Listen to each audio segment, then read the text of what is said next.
Wala, buti na isama mo ako dito sa Boracay. Masaya ba, pre? Ang sarap.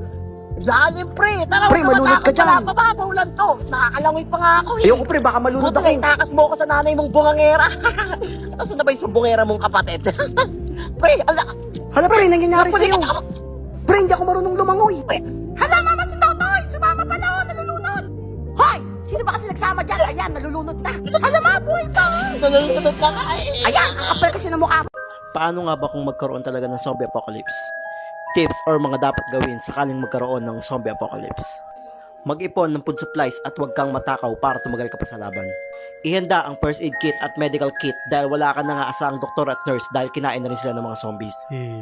Pumunta ng ilog o dagat at sumakay sa bangka or barko dahil ang mga zombies ay hindi marunong lumangoy at make sure na may suot kang life vest dahil baka malunod ka rin. Pumunta sa building or matataas na lugar at mag-ingat ka at baka mahulog ka, patay kang bata ka. Maganda ng baril dahil hindi na mamatay mga zombies sa palo lang ng baseball bat. At siguro din marunong kang gumamit dahil baka ito pa ang kamatay mo. At ang pinakamatinding panlaban sa mga zombies ay ang dasal at pananampalataya sa Diyos. Magdasal ka. Ikaw, naniniwala ka ba sa zombie apocalypse? Asawa!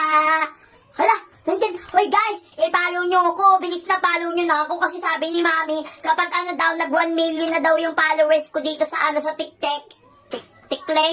Tiklek, basta tik-tak, tak-tak. Basta dito, kapag na daw yung followers ko dito, sa TikTok, kasi sa TikTok, pag nag 1 million na daw, magbe-birthday daw ulit ako, isa pang birthday, dalawa ng birthday, bibili niya daw ako maraming toys, oo, follow nyo ako para best friend na tayo, ha, pupunta kayo sa birthday ko, maraming toys, oo, ha, huwag din nyo ako pinalo, tutumbong ko yung kay Mami, kala nyo dyan, ha, sige nga, bye-bye, kala mo dyan, Pre, sarap matulog mo? Nakanganga ka pa kanina eh. Hoy, sino naman natulog sa kwarto ko? Umaagos yung laway. Yung kaibigan niya ni Kuya, dito na naman natulog.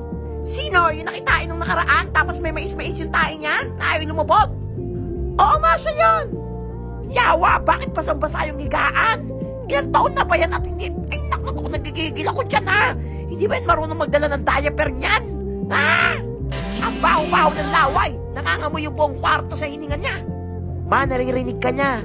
Hayaan mo siya. Nang mag-toothbrush yan, ang baho-baho, umiimpor na. Uy, pre! Uy, may kitulog ka na naman. Iyak may kitulog dito. Pagalitan pa ako ng nanay mong bungangera eh. Pauwi mo lang kanina eh. May offer ako sa'yo. May business ako. Hala, ano may yan? business ako, legit to. Wala akong pera Oo. eh. Wala kang lalabas sa pera. Wala. Kailangan mo lang gawin. Wala ka ibang gagawin. Ako na bahala. Magpo-post lang ako sa Facebook na patay ka na.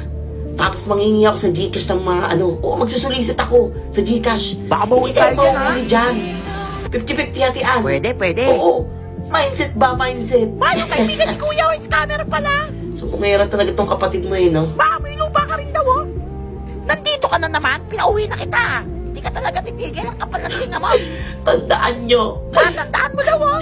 kapag naging successful tong business ko, babalikan ko kayo.